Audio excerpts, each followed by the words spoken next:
做水供时，应当认真擦净7个供水杯的供器。本类供器时应间距适当，不能有过宽过窄、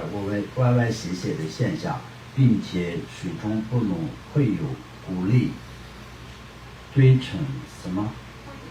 灰尘、海参等。水器中的水也不能过满或不满供台上无有溢出的水等，要做到美观业已。如此在无限行愿品中也说，以诸最胜庄严供，无论是何种供品摆放罗列的形式，都应做到美观业意，这样以恭敬诸佛者之因，便可圆满自己广大的福德资粮。因此我们应当竭尽全力精进行持。此外，无有财富和能力者，以清净欲乐供养安葬的残羹剩饭与植物等未曾不可，因为诸佛菩萨无有尽会执着的分别念。往昔也有譬喻众业马供养师尊修有灯的公案，内也曾有一位马蜂病的牛子，将行乞时得到的1碗米汤供养圣人大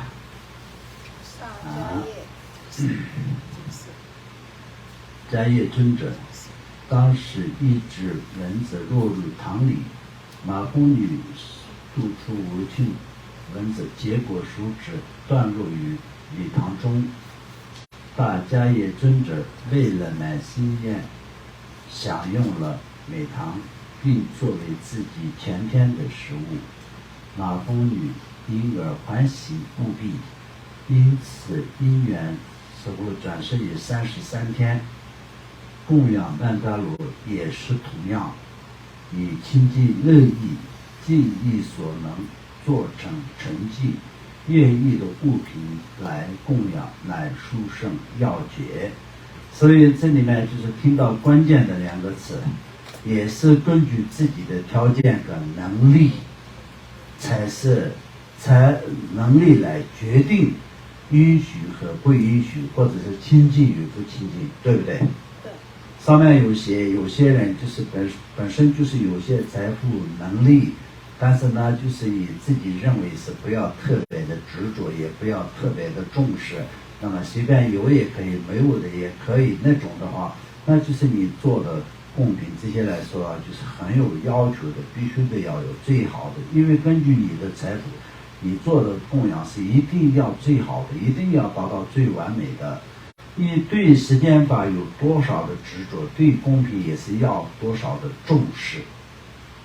那么有些呢，这个后面的这个部分呢，就是有麻风病的这个女的，她本身就没有能力，也没有条件，就好不容易想起来就是供养一点点。这个中间呢，她也是同样的，又为了要作为要更亲近、更干净，里面的要去除那个里面的不干净的东西的时候，她自己的手指也是断了，里面就是相当或者是在手指上的一些脓啊、血啊什么都是已经掉入在那个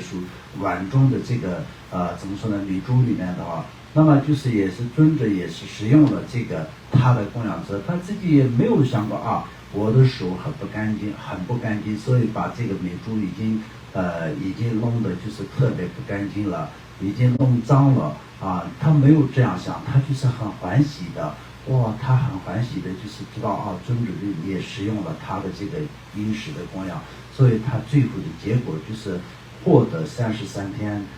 转生到33天的一个这样的一个过程嘛，就是这样的一个结果嘛。所以这个来说的话，就是我们就是没有相对性的一个亲近，有相对性的一个决定性的一个亲近有不亲近。东西本身的供品本身的这个面上呢，就是没有一个相对性的怎么说呢？亲近与不亲近，没有决定性的，这个是决定的亲近，这个是决定的不干净，没有这样的。但是根据自己的执着跟根据自己的条件，公平怎么样子才是最好？看你是什么条件，包括你的经济条件啊，包括你对时间法的执着跟要求，用这样来看啊，所以这个是非常重要，对不对？嗯。